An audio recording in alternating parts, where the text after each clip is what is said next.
Ako si Maria Santos. Ako ay 21 taong gulang. At sa hapon na sinubukan ng aking mga magulang na kunin ang pagmamay-ari ng aking 50 milyong pisong villa sa Tagaytay. Nakatayo ako 5 metro mula sa pintuan, nanonood sa kanila sa security monitor. Hawak ng nanay ko ang folder sa dibdib. Itinuro ng tatay ko ang kandado. Kausap ng kapatid kong lalaki ang locksmith na para bang siya ang may-ari. Hindi nila alam na nakita ko na ang dokumento sa folder. Ito ay isang kontrata ng upa na may pangalan ko sa itaas at lagda sa ibaba na halos kamukha ng akin. Halos. Sinabi nila sa locksmith na legal na nangungupahan sila at naka-lockout habang wala ako. Mali sila sa dalawang bagay. Hindi ako wala at peke ang kontrata. Inilagay ng locksmith ang kanyang tools habang ngumiti ang nanay ko sa camera sa porch. Hindi niya alam na live ang backup ng footage. Hindi rin niya alam na may 2 pulis sa loob ng foyer pagkatapos kong ipakita ang mga mensahe, pekeng dokumento at written warning na binaliwala ng pamilya. Tumiklop ang kandado, gumalaw ang hawakan. Nabuksan ang pinto ng 8 sentimetro bago huminto sa interior security latch. Unang nakita ako ng nanay, saka napansin ang uniforme sa likod ko. Nawala ang ngiti. Natigilan ng kapatid ko na hawak ang pekeng kontrata at bumulong ang tatay ng bagay na nagsiwalat na lampas sa pagpasok lang ang plano nila. Bago ko sabihin kung ano ang sinabi niya at kung ano ang nangyari pagkatapos mabuksan ang pinto, sabihin mo, anong oras na dyan sa inyo ngayon? Saan ka nanonood? Ano ang panahon dyan? Bagay ba sa mood mo ngayon? Curious ako kung gaano kalayo aabot ang kwentong ito. Ang pinakakakaiba ay ang ngiti ng nanay ko. Pinanood ko siya sa monitor habang nagtatrabaho ang locksmith at sa kalahating segundo nawala ang kasalukuyan. Hinila ako ng ngiting iyon pabalik ng mahigit 20 taon. 7 taong gulang ako, nakaupo sa carpet noong umaga ng Pasko habang pinunit ng kuya kong si Miguel ang gaming console na hinihingi niya buong taon. Tiningnan siya ng nanay ko ng eksaktong gaya ng tiningnan niya sa labas ng villa ko, proud, excited, kumikinang dahil may mahalagang bagay na pumapasok sa buhay niya. Nabuksan na ng ate kong si Nadine ang malaking dollhouse. Ang package ko ay ordinaryong crayons at coloring book. Tumingin-tingin ako sa kwarto, kumbinsido na may ibang regalo pa. Sa wakas, nagtanong ako sa nanay, may isa pa bang may pangalan ko? Halos hindi niya ako tiningnan. Dapat kang magpasalamat sa meron ka, Maria. Hindi ang presyo ang sakit. Ang pagkatuklas kung gaano karaming atensyon ang pwedeng umiral sa isang kwarto habang wala ni isa ang umabot sa akin. Kumatok ang monitor. Kasalukuyan. Tumawa si Miguel sa sinabi ng tatay at nagsanib ang tunog sa umagang iyon ng Pasko. May isa pang alaala. 17 taong gulang ako, nakatayo sa auditorium ng eskwela na may pinakamataas na academic recognition sa klase. Halos lahat ng estudyante may pamilya sa audience. Nagreserba ako ng 2 upuan, parehong bakante. Nagtanong ang teacher kung late ba ang magulang ko. Nagsinungaling ako at sinabing nagpa-park sila. Pumunta ang nanay sa recreational tournament ni Miguel. Sabi ng tatay school staff lang ang awards at ipinangako na magse-celebrate mamaya. Hindi naganap. Nang gabing iyon, inilagay ko ang certificate sa drawer at tumigil sa pagsasabi sa kanila ng mahahalagang bagay. Pagdating ng kolehiyo, tumigil na ako sa pagpapadala ng paalala. Nang makakuha ako ng scholarship, thumbs up emoji ang pinadala ng nanay makalipas ang 3 araw. Nang nagtapos ako with honors, walang dumating. Gayunpaman sa loob ng villa ko, makalipas ang mga taon, hindi ko naisip na pinatunayan ng tagumpay ang worth ko. Nalaman ko na hindi ginagawang pagmamahal ng pera ang pagpapabaya. Ginagawa lang nitong mas interesado ang ilang tao na magpanggap na lagi silang naniwala sa iyo. Tumunog ang phone ko. Isa pang mensahe mula kay Nadine. Siya lang ang nagbabala. Ang unang mensahe niya, 2 araw ang nakalipas. Maria, may plano sila. Hindi kami close ni Nadine, pero narinig niya ang magulang namin at si Miguel na pinag-uusapan ng bahay ko. Sabi ng nanay, kapag napatunayan nating may karapatan kaming tumira dyan, mapipilitan si Maria na makipag-usap. Sabi ni Miguel, kailangan lang ng lease para makapasok kami. Iyon ang dahilan kung bakit may pulis sa foyer ko. Sinabi ng property attorney ko na i-preserve ang lahat at huwag harapin sila mag-isa. Kinumpirma ni Nadine na pinag-usapan nila ang pagpasok muna. Saka pilitin ako sa dispute na akala nila babayaran ko para mawala. Sa labas, hinawakan ng nanay ang folder na may pekeng lease at ngumiti ulit.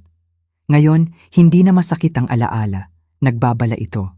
Palagi nilang kaya akong makita. Ang pagwawalang bahala lang ang naging maginhawa. Ngayon, ang pagbibigay pansin ang maginhawa. Kung pinili ng magulang mo ang katahimikan noong nahihirapan ka, titiwalaan mo ba ang biglaang interes nila pagkatapos magtagumpay ka at may makukuha sila? Hindi ako naging successful dahil gusto kong maghiganti. Sa loob ng mga taon, halos hindi ko hinayaang isipin ang pamilya. Nag-aral ako ng computer science dahil mahal ko ang problemang may rules. Pwedeng mabigo ang code, pero hindi ito nagpapanggap. Nakakuha ako ng scholarship, nagtrabaho sa campus, nag-internship, at sumali sa software company kung saan naging kilala ako sa security infrastructure. Sa edad na 28, agresibo akong nakapag-ipon, maingat na namuhunan, at nakatanggap ng equity mula sa 2 major project. Hindi lottery win ang villa. Libo-libong boring na desisyon na walang pumalakpak. Mahigit 50 milyong piso ang bili. Halos hindi ko na-post ang mga larawan online. 3 araw na nakaupo sa drafts. Saka ko na-realize na hinahayaan ko pa ring kontrolin ng mga taong walang bahala sa buhay ko kung paano ako magdiwang. Kaya nag-upload ako ng isang larawan na hawak ang susi. Ang caption, dahan-dahang itinayo, ipinagmamalaking binili ang tahanan. 7 minuto ang nakalipas, like ng nanay. 11 buwan na akong walang personal na mensahe mula sa kanya. 23 minuto ang nakalipas, nag-comment siya. Ipinagmamalaki namin ang aming babae. 1 oras ang nakalipas, nagtanong ang tatay. Magandang lugar, Tagaytay. Nang gabing iyon, nag-message si Miguel. Siguro napakamahal niyan. Mag-isa ka ba dyan? Pinatay ko ang notifications. Kinabukasan, binuksan ko ulit dahil nakakaabala ang mga tanong nila. Gusto ko ng record. Sa sumunod na linggo, nagbago ang mga mensahe. Nagpadala ang nanay ng childhood photos at nagsalita tungkol sa paghilom bilang pamilya. Nagtanong ang tatay tungkol sa spare bedrooms, taxes, parking, at kung personal o LLC ang villa. Nagtanong si Miguel kung magkano ang kinikita ng katulad na properties bilang seasonal rentals. Kakatake niya lang ng junior position sa real estate management company at sapat na ang alam niyang terminology para magmukhang confident. Pagkatapos, nag-iwan ng nanay ng voicemail. Maria, napagdesisyonan naming pumunta ng ilang linggo. Marami kang space. Nag-text ako ng isang pangungusap. Huwag kayong pumunta sa property ko nang walang imbitasyon. Sumagot siya. Huwag kang dramatic. Sumulat ang tatay. Hindi mo pwedeng panatilihing labas ang pamilya magpakailanman. Ipinadala ni Miguel ang mensaheng nagbago ng lahat. Kapag legal na nangungupahan ang mga tao sa isang property, hindi mo sila basta matatapon. Kumuha ako ng screenshots at tinawagan ng attorney na humawak sa closing ko. Gumawa siya ng notice na nagsasabing walang sino man sa pamilya ko ang may permiso na pumasok, tumira, umupa, mamahala o mag-claim ng interest sa villa. Ipinadala ko sa email at certified mail. Tumugon ang nanay ng laughing emoji. Sumulat si Miguel. Lawyer na agad? Maraming sinasabi yan. 24 na oras ang nakalipas, nahuli ng doorbell camera siya na kumukuha ng larawan ng entrance, address plaque, kandado, at side gate. Hindi siya kumatok. Nang gabing iyon, tumawag si Nadine. Narinig ko silang nagsasalita tungkol sa lease. Anong lease? Yung sinasabi nilang pinirmahan mo. Lumakas ang tibok ng tiyan ko. Hindi ako pumirma ng anuman. Alam ko. Sabi ni Miguel kailangan lang nila ng official looking ng sapat para makapasok. Akala ng nanay kapag nasa loob na sila, magsesettle ka. Hiniling ng attorney ko kay Nadine na i-document ang narinig niya. Nag-upgrade ako ng cloud storage sa bawat camera. Nag-install ng interior security latch at tumawag sa lokal na pulis sa non-emergency line. Pagkatapos, noong umaga ng lahat, tumawag ang locksmith company. Kailangan naming i-verify ang appointment para i-restore ang tenant access. Hindi ako nag-schedule. Nag-pause ang dispatcher. Binigyan kami ng lease. Nakuha ng attorney ko ang kopya, makalipas ang ilang minuto. 3 pahina, address ko, legal name ko, magulang bilang tenants, 3 taong term, at sa ibaba, scanned version ng lagda ko mula sa lumang University Financial Aid document na itinago ng nanay. Tumawag ulit ako sa pulis. Dumating ang 2 opisyal, sinuri ang deed ko, identification, notice ng attorney, lease at mga mensahe. Sumang-ayon silang manatili habang tinatanggihan ko ang entry at nililinaw ng locksmith kung sino ang nag-hire sa kanya. Nagsimula ako ng private live backup ng bawat camera feed. 2:41 ng hapon, dumating ang pamilya. Hawak ng nanay ang lease, hawak ng tatay ang overnight bag, hawak ni Miguel ang laptop case. 2:46, dumating ang locksmith. 2:48, ibinigay ng nanay ang dokumento. 2:50, tumigil ako sa pagtataka kung gusto ba talaga nila ng reconciliation. Nasagot na nila ang tanong na iyon. I-post mo ba ang tagumpay mo ng publiko kung alam mong tratuhin itong imbitasyon ng mga taong minsang nagsawalang bahala sa iyo? Hindi ganap na nabuksan ng locksmith ang pinto ko. Napaikot niya ang main lock dahil nagpakita ang pamilya ng papeles na nagsasabing nangungupahan sila at hindi wastong naka-lock out. Pero sa sandaling gumalaw, papasok ang pinto. Huminto ito sa secondary security latch pagkatapos ng 8 sentimetro. Sumandal ang nanay sa bukas. Maria. Lumabas ako sa view. Sa likod ko ang 2 naka-unipormeng opisyal. Nagbago ang ekspresyon ni Miguel mula confidence hanggang confusion hanggang takot sa loob ng segundo. Tiningnan ng tatay ang mga opisyal, saka ang peking lease sa kamay ni Miguel at doon siya bumulong. Sinabi mong hindi siya nandito. Nahuli ng mikropono sa porch ang bawat salita. Biglang tumingin si Miguel. Tatay, huli na. Lumapit ang isang opisyal. Ma'am, gusto mo bang pumasok ang mga individual na ito sa bahay mo? Hindi, wala silang permiso. Naabisuhan sila ng nakasulat. Sinabihan ng opisyal ang locksmith na tumigil. Agad siyang umatras. Sinabihan ako na nangungupahan sila, sabi niya. Ipinakita nila ang lease. Nangungupahan kami, humarang ang nanay. Family misunderstanding ito. Pinananatili kong nakasara ang latch. Ang 8 sentimetrong puwang ang naging pinakaligtas na hangganan na napanatili ko sa kanila. Itinaas ng nanay ang folder. Maria, tumigil ka sa pag-arte. Pumirma ka ng kasunduan. Sabihin mo sa opisyal kung kailan ako pumirma. Kumurap siya. Ano? Ang lease. Kailan ako pumirma? Sumagot si Miguel. Hunyo 2. Saan? Katahimikan. Saan ako raw pumirma ng 3 taong lease na nagbibigay sa inyo ng posesyon ng bahay ko? Lahat electronically. Anong service? Katahimikan ulit. Sumulong ang tatay. Katawa-tawa ito. Dumating kami para makipag-usap. Tiningnan ko ang overnight bag niya. Nagpack ka para sa usapan. Nagpalit ng taktika ang nanay. Maria, sweetheart, pinapahiya mo ang lahat. Buksan mo ang pinto at pag-usapan natin ito ng pribado. Noong bata pa ako, palaging gumagana ang linya na iyon. Kung nagrereklamo ako, sinisira ko ang hapunan. Kung nagtatanong ako bakit mas marami si Miguel, naiinggit ako. Kung gusto ko ng atensyon, demanding ako. Pero nawawalan ng kapangyarihan ang kahihiyan kapag naiintindihan mo kung sino ang lumikha nito. Hindi, dito natin pag-uusapan. Sumulyap si Miguel sa kamera. Nire-record mo ba kami? May visible security cameras ang property na ito. Patayin mo. Hindi, tumawa siya.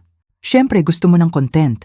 Gusto ko ng ebidensya na wala ang ngiti niya. Hiniling ng opisyal kay Miguel ang lease. Nag-atubili siya pero sinabihan siya ng nanay na ibigay. Nagtanong ang opisyal kung sino ang gumawa. Sabi ng nanay, sabi ni Miguel online ito hinandle. Tahimik ang tatay. 3 tao, 2 istorya, 1 peking lease. Nagtanong ang opisyal tungkol sa bayad sa upa. Sabi ng nanay may deposit sila. Claim ni Miguel na deferred ang unang buwan. Tiningnan sila ng tatay. Alin dito? Tanong ko. Humigpit ang mukha ng nanay. Bakit mo ito ginagawa sa amin? Sinabi sa akin ng tanong na iyon ang lahat. Hindi niya tinanong bakit ko naisip na peke ang lease. Instinct niya na gawing offense ang reaksyon ko. Itinaas ni Miguel ang phone at napansin ko ang camera lens na nakaturo sa bukas. Nire-record mo ba sa loob ng bahay ko? Tanong ko. Ibinalik niya. Dino-document ko kung paano mo kami tinatrato. Mabuti. Ituloy mo ang recording. Sinabihan siya ng opisyal na umatras. Inilagay ng nanay ang mga daliri sa gilid ng pinto. Pinalaki ka namin. Huwag kang umarte na para bang galing sa wala ang lahat ng meron ka. Ayan na, sabi ko. Ang invoice. Walang nagsabing may utang ka sa amin. Bakit may dalang lease? Humarang si Miguel. Dahil hindi ka naging reasonable. Peke mong tenancy dahil sinabi kong hindi. Walang peke. Pwede itong suriin ng attorney ko. Biglang nagsalita ang locksmith na nag-scroll sa phone. Opisyal, tingnan mo ang booking messages. Biglang tumingin si Miguel. Private business communications yan. Tiningnan siya ng locksmith. Sinabi ninyo sa amin na overseas ang may-ari ng 6 na linggo. Tiningnan ng tatay si Miguel. Sinabi mo rin na nakatira na dito ang magulang mo, patuloy ang locksmith, at na remote disabled ang mga susi nila noong may family dispute. Hindi lang sila gumawa ng pekeng lease, gumawa sila ng pekeng version ng buhay ko. Overseas ako, established tenants sila. Ako ang unreasonable owner na nag-lockout sa kanila. Sinusubukan ni Miguel na seryosohin nila ang appointment, sabi ng nanay. Sa pamamagitan ng pagsisinungaling? Sa pagpapaliwanag ng sitwasyong hindi kailanman umiral. Sumulong ang nanay sa puwang. Buksan mo ang pintong ito, Maria. Hindi kami kriminal. Tiningnan ko ang lease, ang messages ng locksmith, ang luggage nila, at ang kamera sa itaas. Bakit kailangan ninyo ng picking version ko para makapasok? Walang sumagot. Doon ko na-realize na hindi kailangan ng sigawan ng ganti ko. Kailangan ko lang tumigil sa pagprotekta sa kanila mula sa sarili nilang desisyon. Kung may nagsabing gusto ng reconciliation pero dumating na may locksmith at lease na hindi mo pinirmahan, alin ang paniniwalaan mo, ang salita nila o ang dala nila? Hiniling ng mga opisyal sa pamilya ko na lumayo sa doorway habang dinodocument nila ang nangyari. Pinananatili kong naka-engage ang security latch. Sinubukan ng nanay ang bawat papel na alam niya. Una, ang nasugatang magulang. Hindi ako makapaniwala na ginagawa ito ng sarili kong anak. Saka concern. Nag-aalala kami na mag-isa kang nakatira sa ganoon kalaking lugar. Saka practicality. Masyadong malaki ang property na ito para sa isang tao. Sa wakas, nagsimulang tumagas ang katotohanan. Itinuro ng tatay ang villa. May 5 kwarto ka, 4 na kwarto, at office. Kahit ano, mas malaki kaysa kailangan mo.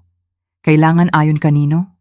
Tumingin si Miguel sa property mula driveway hanggang balcony at side entrance. Hindi niya hinahangaan ang bahay ko. Sinusuri niya ito. Alam mo ba kung magkano ang seasonal rentals dito? Tanong niya. Tinitigan ko siya. Salamat. Para saan? Para sa wakas ay tinanggal ang family speech. Pinagsabihan siya ng nanay. Miguel, tumigil ka. Nagtanong ulit ang opisyal na hawak ang lease tungkol sa upa. Sabi ni Miguel waived ang unang buwan.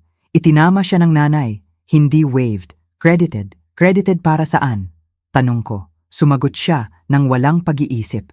Para sa ginawa namin para sa iyo sa mga taon. Kahit ang tatay ay tumingin sa kanya. Hindi tungkol sa pagtira dito ang pekeng lease. Akala nila ang pagpasok ay lilikha ng sapat na legal confusion at family pressure para bayaran ko sila para mawala. Ano ba talaga ang plano ninyo pagkatapos makapasok? Tanong ko. Usap, sabi ng tatay. Yun lang, may luggage. Oras ang layo ng tahanan namin. Nag-book kayo ng locksmith imbes na hotel. Ipinagsalubong ng nanay ang mga braso. Hindi kailangan ng formal invitation ang pamilya. Bakit kailangan ng formal lease ang pamilya? Humigpit ang panga niya. Nagtanong ang opisyal kay Miguel. Ikaw ba ang gumawa ng dokumentong ito? Hindi. Sino? Nag-generate mula sa impormasyong meron kami. Sino? Online template. Sino ang naglagay ng lagda ni Miss Santos? Katahimikan, sabi ng nanay. Available na ang lagda. Humigpit ang dibdib ko. Available saan? Sumagot si Miguel. Lumang family documents. Alam ko kung alin. Itinago ng nanay ang mga kopya ng form mula sa university years ko. Isang lagda na konektado sa edukasyon ko ang idinikit sa papeles na idinisenyo para kunin ang kontrol sa bahay ko. Kaya, Kinopya ninyo ang lagda ko mula sa lumang dokumento?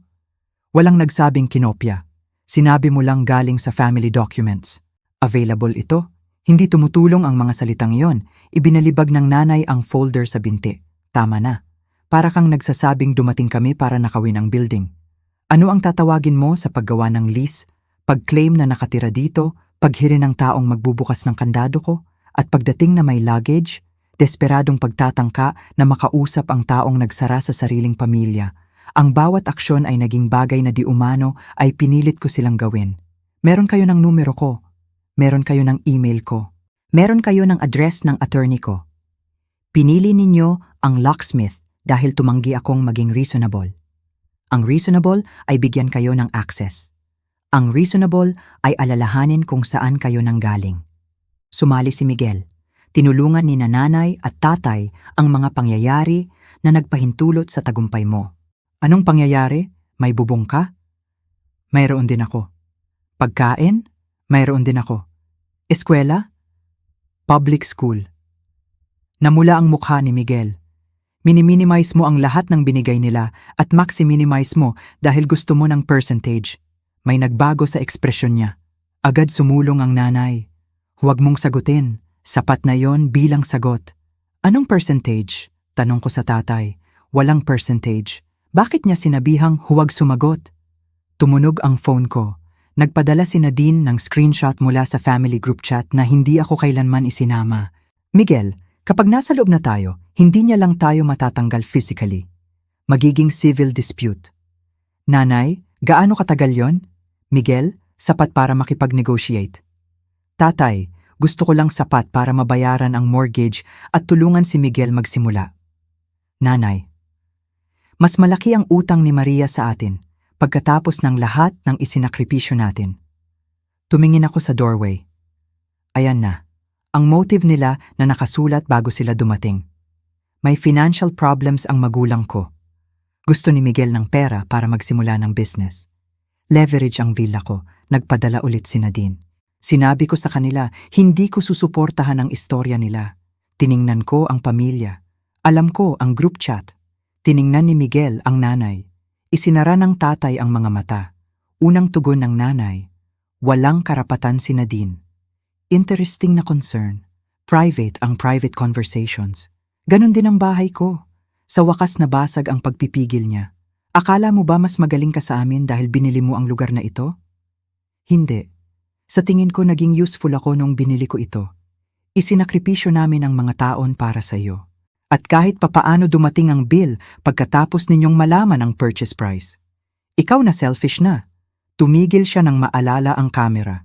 Agad kong napansin na hindi remorse ang uminterrupt sa galit niya, kundi ebidensya.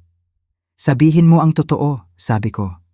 Kung maliit na apartment ito at ordinaryong sweldo pa rin ang kinikita ko, nandito ba kayo sa labas na may luggage? Tumingin pababa ang tatay. Tumingin si Miguel sa phone. Bumulong ang nanay. Hindi fair yan. Ito ang pinaka-fair na tanong na naitanong ko. Kung tiningnan ng mga kamag-anak ang bahay mo at nakita ang future income bago ang taong kumita nito, tatawagin mo pa bang pagmamahal ang pagbabalik nila? Ganap na bumagsak ang lahat ng buksan ng locksmith ang booking record. Hanggang noon, tila naniniwala pa ang pamilya ko na pwedeng tawaging misunderstanding mamaya. Ang request ng company ay naisumite mula sa email address ni Miguel. Nakakabit ang peking lease, larawan ng entrance ko, public property information, at mensaheng nagsasabing halos 2 buwan nang nakatira ang magulang ko. May note din na huwag kontakin ako dahil di umano ako ay hostile at nagtatangkang unlawful lockout mula sa abroad. Tiningnan ng tatay si Miguel. Sinabi mo ba yon sa kanila? Namula si Miguel. Kailangan kong gawing believable ang appointment. Humiyaw ang nanay. Tumigil ka. Sabi ng isang opisyal, ang believable ay nagpapahiwatig na alam mong hindi susuportahan ng aktwal na katotohanan ang request. Hindi yun ang ibig kong sabihin. Ipaliwanag mo. Tumingin si Miguel sa magulang, pero walang sumagip. Sinubukan ng nanay ang ibang strategy. Family intervention ito. Nahihiwalay na si Maria. Hindi iyon lumilikha ng tenancy, sagot ng opisyal.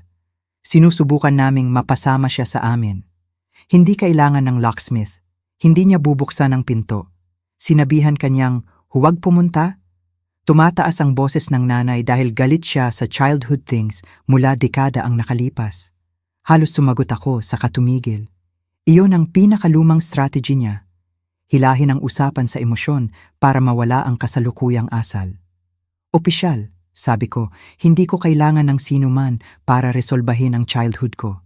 Gusto kong ma-document ang attempted entry, peking lease, locksmith records at prior written notice. Tinitigan ako ng nanay. Mas kinatakutan niya ang procedure kaysa galit. Nanonood ang attorney ko sa private camera feed mula sa office niya. May mensahe sa phone ko. Huwag debatihan ang ownership. Huwag pumirma o tumanggap ng anuman. I-preserve ang lahat ng video. Inasahan ni Miguel na ma-overwhelm ako ng papeles. Sa halip, doon ako pinakaligtas. Itinuro ng tatay ang kamera. Pinlanong mo ito. Naghanda ako para sa sinabi ninyong gagawin. Inayos mo kami. Nagpadala ako ng liham na huwag pumunta. May pulis na naghihintay dahil dumating kayo pa rin. Gusto mong hiyain kami. Gusto ko ng saksi. Pagkatapos, ginawa ng nanay ang pinakamasamang desisyon ng araw. Itinuro niya ang villa at sinabi, "May idea ka ba kung ano ang magagawa namin sa lugar na ito?" Nagpatakbo na si Miguel ng mga numero. Isang season ng rentals ang makakasagot sa lahat. Bumagsak ang katahimikan sa porch. Bumulong ang tatay. "Lourdes, hindi niya pinansin. Nakaupo ka sa asset habang may totoong problema ang pamilya mo. Ayan na, hindi reconciliation, revenue? Nagpatakbo ka ng rental projection sa bahay ko?" Tanong ko kay Miguel. "Public information. Bago o pagkatapos mong gawin ang lease?" Tahimik siya. Patuloy ang nanay. Nag-reset ang mortgage ng tatay mo. Tumaas ang bayad. Gusto ni Miguel magsimula ng sariling property business. Hindi namin hinihingi na ibigay mo sa amin ang 50 milyon. Sinusubukan ninyong magtatag ng peking tenancy sa 50 milyong asset. May plano kaming gumawa ng arrangement. Pagkatapos makapasok, hindi ka makikinig. Nagtanong kayo? Sinabi kong hindi. Narinig ninyo ako? Hindi lang ninyo tinanggap. Biglang humarap ang tatay kay Miguel. Sinabi mo sa amin kapag nasa loob na siya, mapipilitang makipag-negotiate. Tinitigan siya ni Miguel. Hinawakan ng nanay ang braso ng tatay. "Ricardo, tumigil ka." Pero nabasag na ng panik ang istorya nila. Sinabi mong hindi kriminal, patuloy ang tatay. Sinabi mong magiging civil dispute. Biglang nagsalita si Miguel. "Yun ang sinabi sa akin." "Sino?" "Mga kasama sa trabaho." "Aling mga tao?" Tanong ko. "Wala kang pakialam." Tiningnan siya ng opisyal na hawak ang lease. Maaaring maging relevant. Isinara ni Miguel ang bibig. Humarap ang nanay sa tatay. "Bakit mo siya sinisisi?" "Sumang-ayon kaming lahat." Nagbago ang mukha ng tatay. "Sumang-ayon akong makipag-usap sa kanya. Hindi ako gumawa ng dokumentong iyon. Nagdala ka ng luggage dahil sinabi mong maaaring manatili dahil sinabi niyang kailangan naming magtatag ng presence." 3 pangungusap, nailarawan na ang plano nila sa harap ng 2 opisyal, locksmith at maraming kamera. Sa wakas na intindihan ng tatay. "Maria," sabi niya nang biglang malumanay, "kailangan nating harapin ito bilang pamilya. Pinili ninyo na kung paano harapin. Hinihiling kong huwag mong gawing mas malaki. Hindi ko ginagawang anuman." Ibinalik niya ang boses. "Huwag mag-press ng charges sa misunderstanding." Humarang ang nanay. "Walang nagpe-press ng charges. Itinama siya ng isang opisyal. Hindi iyon desisyon ninyo." Hindi ako nagbigay ng dramatic speech. Sinabi ko lang, gusto kong makumpleto ang report. Gusto kong ma-preserve ang dokumento. Gusto kong isama ang locksmith records. At gusto kong ma-note na natanggap ng 3 ang written notice bago dumating dito. Namangha ang nanay. "Gagawin mo ba talaga ito sa mga magulang mo?" Patuloy mong inilalarawan ang reaksyon ko bilang betrayal dahil iyon nga. "Kinopya ninyo ang lagda ko. Desperado kami. Nagsinungaling kayo na nakatira dito dahil hindi ako tumulong. Sinubukan ninyong buksan ang pinto ko dahil isinara ko kayo. Bawat admission ay may kasamang dahilan." Sinabihan sila ng opisyal na umalis sa property. Agad kinuha ng tatay ang bag. Hindi gumalaw si Miguel. "Paano kung tumanggi kami?" Tiningnan siya ng opisyal, sinabihan kayo ng may-ari at law enforcement na wala kayong permiso na manatili. Inirerekomenda kong umalis kayo. Tinitigan ako ni Miguel. Akala mo nanalo ka? Hindi ito laro. Palagi mong gustong parusahan kami. Hindi. Sa loob ng mga taon, gusto kong pansinin ninyo ako. Iyon ang mali ko. Pagsisisihan mo ito kapag narinig ng lahat ang ginawa mo. Itinuro ko ang kamera. Siguraduhin mong marinig nila ang lahat. Hindi publicly streaming ang mga kamera, pero lahat ay backed up, timestamped, at accessible sa attorney ko. Pwedeng magsinungaling sila mamaya. Hindi lang sila makapagsisinungaling ng walang ebidensyang sumasalungat. Nanatili ang nanay malapit sa porch. Maria, sabi niya ng tahimik. Ano man ang nangyari ngayon, hindi mo kailangang sirain ang career ng kapatid mo. Sumigaw si Miguel. Nanay, huli na. Biglang naipaliwanag ng real estate job niya ang isa pang layer ng panic. Kung malaman ng employer niya na ginamit niya ang property terminology at gumawa ng peking tenancy paperwork para mag-arrange ng unauthorized access, maaaring may professional consequences. Hindi ko kokontakin ang employer niya, sabi ko. Huminga si Miguel. Pero hindi ako magsisinungaling. Kung may magtatanong kung ano ang nangyari, nawala ang ginhawa niya. Alam mo kung ano ang magagawa niyan, sabi ng nanay. Dapat niyang alam kung ano ang magagawa nito bago idikit ang lagda ko sa peking lease. Hinila siya ng tatay papunta sa kotse. Huminto si Miguel sa gitna ng driveway. Si Nadine ang nagbigay sa iyo ng mga mensahe, di ba? Wala akong sinabi. Tinawagan niya siya. Makalipas ang segundo, nagsimula siyang sumigaw. Narinig ko ang boses ni Nadine sa speaker niya. Hindi ako magsisinungaling para sa inyo. Tumahimik si Miguel. Nabasag ang alyansa nila bago pa sila umalis sa driveway ko. Pagkatapos, ibinigay ulit ng locksmith ang phone sa isang opisyal. May isa pang bagay. Si Nadine ang nagbigay sa iyo ng mga mensahe, di ba? Wala akong sinabi. Tinawagan niya siya. Makalipas ang segundo, nagsimula siyang sumigaw. Narinig ko ang boses ni Nadine sa speaker niya. Hindi ako magsisinungaling para sa inyo. Tumahimik si Miguel. Nabasag ang alyansa nila bago pa sila umalis sa driveway ko. Pagkatapos, ibinigay ulit ng locksmith ang phone sa isang opisyal. May isa pang bagay. Kinakailangan ng company nila ang emergency lockout customers na tumanggap ng digital declaration na sila ay authorized occupants at totoo ang impormasyong ibinigay. Tinanggap ito ni Miguel electronically sa sariling pangalan. Direktang ikinonekta ng digital footprint niya sa false claim. Nakaupo ang tatay sa passenger seat na nakayuko ang ulo. Tumingin pabalik ang nanay mula sa kotse. Nag-iisa si Miguel sa driveway na tinitingnan ang sariling declaration. Sinabihan siya ng opisyal na susundan nila. Ang kapatid kong taon-taong umarte na para bang sa iba ang consequences, biglang mukhang napakaliit. Hindi ang panonood sa kanyang panic ang satisfying. Ang pag-alam na hindi ako ang lumikha ng problema. Siya ang nagtayo nito. Isang kasinungalingan, isa-isa. Papayagan mo bang magpatuloy ang legal process laban sa sariling pamilya kung ang pagtigil nito ay nangangahulugang tulungan silang burahin ang sadyang sinubukan nilang gawin? Hindi umalis ang pulis sa driveway ko na may handcuffs ang pamilya. Mas mabagal ang totoong consequences. Nakumpleto ng mga opisyal ang report, napanatili ang kopya ng lease, kinuna ng nasirang kandado, dinodocument ang written notice ko, at kinolekta ang impormasyon ng locksmith. Pagkatapos, umalis ang pamilya. Ikinandado ko ang pinto. Walang dramatic speech, walang victory dance. Pinalitan ko ang nasirang hardware ng gabing iyon at bumalik sa trabaho kinabukasan. Dumating ang totoong fallout sa sumunod na mga buwan. Unang pagkakamali ni Miguel ang kontakin ang locksmith company at hilingin na burahin ang booking records.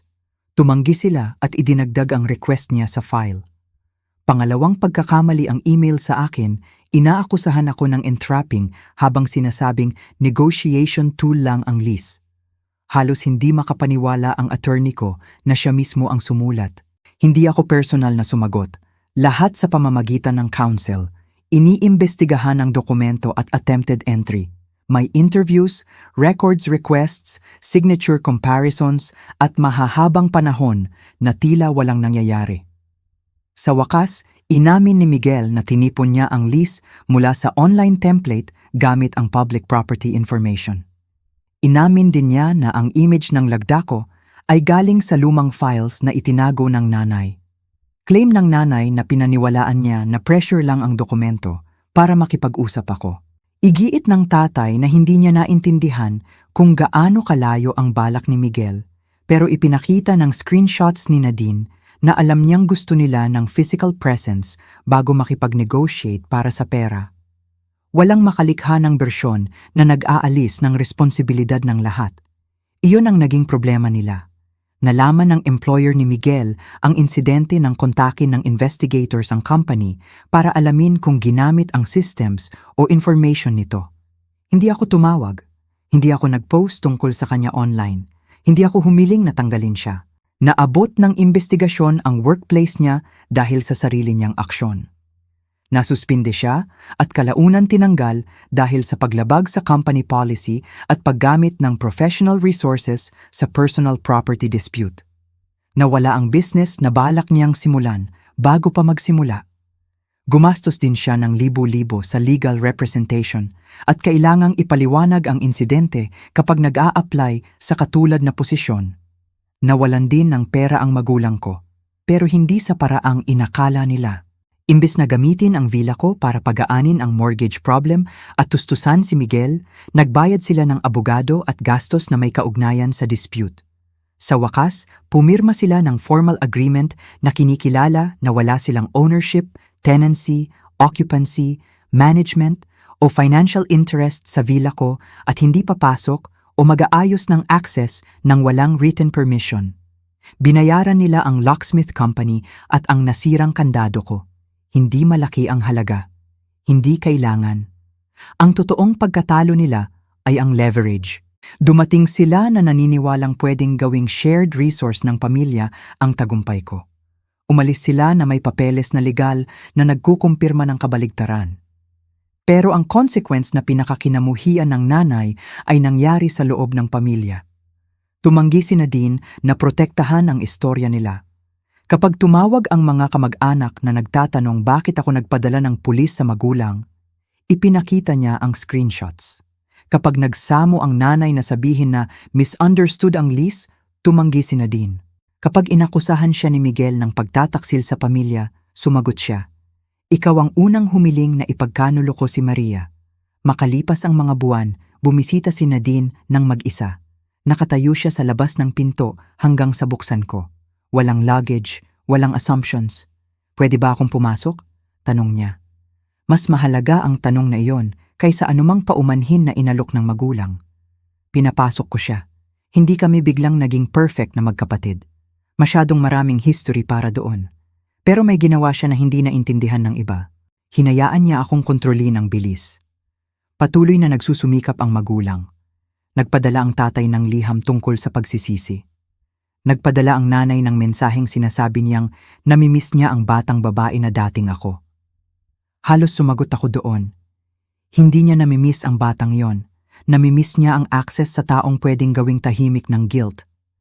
6 na buwan pagkatapos ng attempted entry, tumawag ang nanay mula sa hindi pamilyar na numero. Sinagot ko dahil hindi ko nakilala. Unang salita niya, "Masaya ka na ba ngayon? Nawalan ng trabaho si Miguel. Mas masama ang finances nila." Alam ng mga kamag-anak ang nangyari. Hindi na dumadalo si Nadine sa family gatherings kung saan ako ina-attack. Para sa nanay, bawat consequence ay nanggagaling sa akin. "Hindi," sabi ko. "Mapayapa ako. Sinira mo ang pamilyang ito." "Hindi." Tumigil ako sa pagprotekta sa bersyon ng pamilya na nangangailangan na tahimik kong tiisin ang lahat. Isang pagkakamali ang ginawa namin. Pinlanong ninyo ito ng mga araw. Desperado kami. Ipinapaliwanag nito ang dahilan ninyo. Hindi ito lumilikha ng karapatan. Tumahimik siya. Saka nagtanong, "Kinamumuhian mo ba kami?"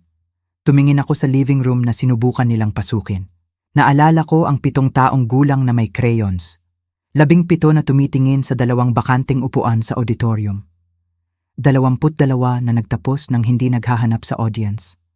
At 28 na nanonood sa pamilya na dumating na may locksmith dahil 50 milyong property ang sa wakas ay nagpakita sa akin. "Hindi," sabi ko.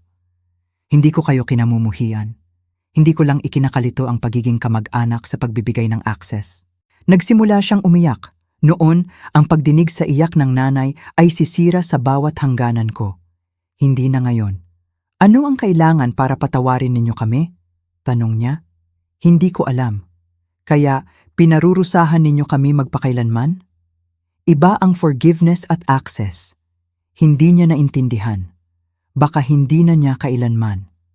Tinapos ko ang tawag at binlock ang numero. Nang gabing iyon, binuksan ko ang security archive sa unang pagkakataon sa loob ng mga buwan. Ngumingiti ang nanay sa labas ng pinto. Hawak ni Miguel ang lease. Hawak ng tatay ang overnight bag. Gumagalaw ang kandado. Binubuksan ang pinto ng 8 sentimetro. Nagbabago ang ekspresyon nila nang makita ako at ang 2 opisyal sa likod. Inasahan ko ang triumph. Sa halip, naramdaman ko ang ginhawa. Sa karamihan ng childhood ko, akala ko ang invisibility ang pinakamasamang magagawa ng pamilya sa akin. Sa wakas, nalaman ko na ang mapansin lang para sa gusto nilang kunin ay mas masama. Ang totoong tagumpay ay hindi ang pilitin silang makita ako. Ang mapagtanto na hindi ko na sila kailangan. Inalis ko ang clip sa phone pero itinago ang protected legal copy. Pagkatapos, naglakad ako sa front door at ikinandado. Isang ikot ng deadbolt, isang click ng security latch. Mahal pa rin ang villa, pero ang pinakamahalagang bagay sa loob nito ay hindi ang property, furniture, or view. Ang katotohanang walang papasok maliban kung pipiliin kong buksan ang pinto. At kung taon-taong nagsawalang bahala ang sariling pamilya sa iyo at sa wakas ay bumalik ng may financial value ang tagumpay mo, patawarin mo ba sila at bigyan ng isa pang pagkakataon o hayaan silang mabuhay sa buong presyo ng mga desisyong ginawa nila? Salamat sa pagsuporta sa aming storytelling at manatili hanggang dulo. Ang lahat ng sitwasyon sa video na ito ay opisyal at ginawa para sa entertainment at pagninilay. Inaasahan naming paalalahanan kayo na hindi ninyo kailangang patunayan ang sakit ninyo sa mga taong nandyan kapag sila ang nagdudulot nito. Kung pinipili pa rin nilang itanggi, mas mabuting gamitin ang enerhiya ninyo sa paghilom kaysa ipaliwanag ang alam na nila.